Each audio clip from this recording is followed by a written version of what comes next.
আজকে আমার সাথে তোমাদেরকেও নিয়ে যাব আমাদের রাজশাহীর পুঠিয়া রাজবাড়িতে।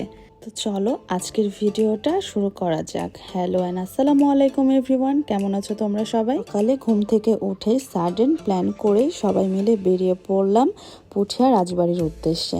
ঈদের ছুটিতে রাজশাহীতে এসেছিলাম আর ছুটিও প্রায় শেষ, তো 2 দিন পরই চলে যাব ঢাকায়।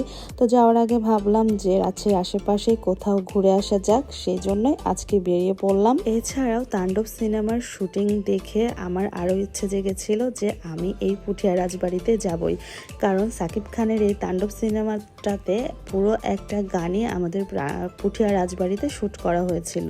যদিও আমি এর আগে পুঠিয়া রাজবাড়িতে গিয়েছি, কিন্তু কেন জানি সিনেমাটা দেখার পর আমার এখানে যাওয়ার ইচ্ছাটা আরও বেশি প্রবল হয়ে উঠলো।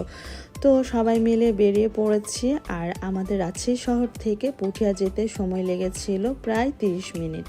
রাজশাহী শহরের এই সুন্দর সুন্দর রাস্তা দেখতে দেখতে আমরা কিন্তু খুবই তাড়াতাড়ি পুঠিয়াতে পৌঁছে যাব। ঈদের পর থেকে অনেক বেশি গরম পড়েছিল, এই জন্য একদমই বাইরে বের হতে পারিনি, কিন্তু আজকের ওয়েদারটা সকাল থেকেই খুবই সুন্দর ছিল, এই জন্য সবাই মিলে সাহস নিয়ে বেরিয়ে পড়েছিলাম। আর আজকের ওয়েদারটা কিন্তু একদম ঘুরে বেড়ানোরই ওয়েদার ছিল আমার কাছে মনে হয়েছিল। এইদিকে রাজবাড়িতে যাব বলে আমরা 2 বোন ঠিক রাজবাড়িতে যাওয়ার মতোই লুক নিয়েছিলাম, মানে 2 বোনই শাড়ি পরেছিলাম আর ঠিক সেই রকম মাঞ্জা মেরে নিয়েছিলাম। কিন্তু এত বেশি সাজগোজ করতে গিয়ে অ্যাজ ইউজুয়াল আমাদের অনেক বেশি লেট হয়ে গিয়েছে। মানে আমরা বের হয়েছিলাম বাসার থেকে 5টার দিকে আর এখানে এসে পৌঁছিয়েছি বিকাল 5:30টায়। মানে আর 1 ঘন্টা পরই এই রাজবাড়িটা ক্লোজ হয়ে যাবে। তো কেমনটা লাগে? তো যাই হোক, 1 ঘন্টা সময় পেয়েছি আর 1 ঘন্টার মধ্যে আমরা আমাদের কাঙ্ক্ষিত ছবি ভিডিও সবকিছু এর মধ্যেই সেরে ফেলেছিলাম। বলতে বলতে আমরা পুঠিয়া রাজবাড়িতে চলে এসেছি আর এখানে পার পার্সন 30 টাকা এন্ট্রি ফি দিয়ে এখানে এন্ট্রি করতে হয়। তো এখানে এন্ট্রি করে প্রথমে আমরা চলে যাচ্ছি দোতলায়, কারণ দোতলায় অনেক বেশি সুন্দর জায়গাটা। আর আমি এর আগে যখন এখানে এসেছিলাম তখন এই ভিতরে মানে এই জায়গাটা পুরাটা মিউজিয়াম, তো এই মিউজিয়ামটা বন্ধ ছিল, এই জন্য ভিতরে আসতে পারিনি। তো এই জন্য প্রথমেই আগে আমি এই দোতলাটাতেই চলে এসেছি। এসে এই যে ছবি ভিডিও করা শুরু করে দিয়েছি। এখন জেনে নেওয়া যাক এই পুঠিয়া রাজবাড়ির ইতিহাস সম্পর্কে কিছু তথ্য। সপ্তদশ শতকে মোগল আমলে তৎকালীন বাংলার বিভিন্ন রাজ্যের মধ্যে পুঠিয়া জমিদারি ছিল প্রাচীনতম। কথিত যে জনৈক নীলাম্বর মোগল সম্রাট জাহাঙ্গীরের কাছ থেকে রাজা উপাধি লাভ করার পর সেটি পুঠিয়া রাজবাড়ি রূপে পরিচিতি লাভ করে। 1744 সালে জমিদারি ভাগ হয়।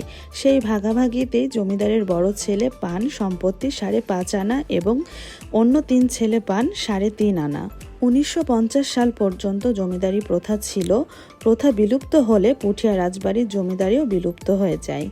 কিন্তু জমিদারি বিলুপ্ত হলেও সে আমলে নির্মিত তাদের প্রাসাদ, মন্দির ও অন্যান্য স্থাপনা ঠিকই এখনো টিকে রয়েছে। আমি এখন যে প্রাসাদে নাচানাচি করছি, এই প্রাসাদটি 1895 সালে মহারানী হেমন্ত কুমারী দেবী তার শাশুড়ি মহারানী শরৎ সুন্দরী দেবীর সম্মানে নির্মাণ করেন।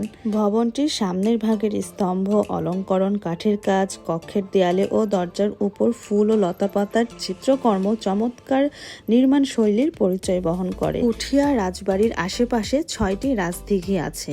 প্রত্যেকটি দিঘির আয়তন 6 একর করে। মন্দিরও আছে 6টি। সবচেয়ে বড় হলো শিব মন্দির। এছাড়াও আছে রাধা গোবিন্দ মন্দির, গোপাল মন্দির, গোবিন্দ মন্দির, দোলমঞ্চ ইত্যাদি মন্দির।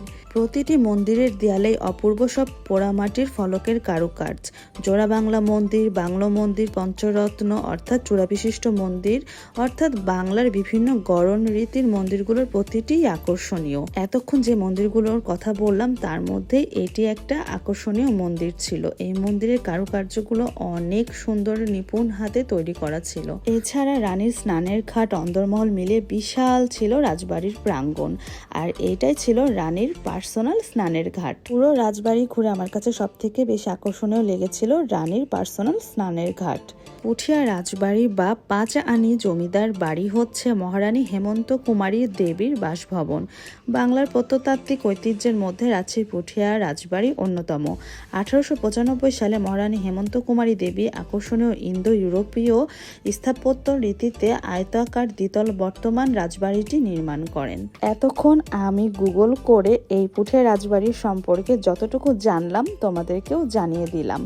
আর আমার কাছে এই রাজবাড়ির ইতিহাসটা জেনে কিন্তু অনেক বেশি আকর্ষণীয় মনে হয়েছে। এখানে আসলে হাতে কিন্তু 2 থেকে 3 ঘন্টা সময় নিয়ে আসলে অনেক বেশি ভালো হবে, তাহলে পুরো রাজবাড়িটা অনেক সুন্দরভাবে দেখা যাবে। তো রাজবাড়ি ঘোরা শেষ করে আমাদের অনেক বেশি গরম লেগে গিয়েছিল। বাইরে বসে আমরা পানি, আইসক্রিম এগুলো খেয়ে এখন রওনা দিয়ে দিব। আজকের ভিডিওটা আমার এই পর্যন্তই ছিল। ভিডিওটা ভালো লেগে থাকলে প্লিজ ভিডিওতে একটা লাইক, ফলো দিয়ে পাশেই থেকো। সবাই ভালো থেকো, সুস্থ থেকো। দেখা হয়ে যাবে আমার নেক্সট কোনো ভিডিওতে। টিল দেন আল্লাহ হাফেজ, টাটা।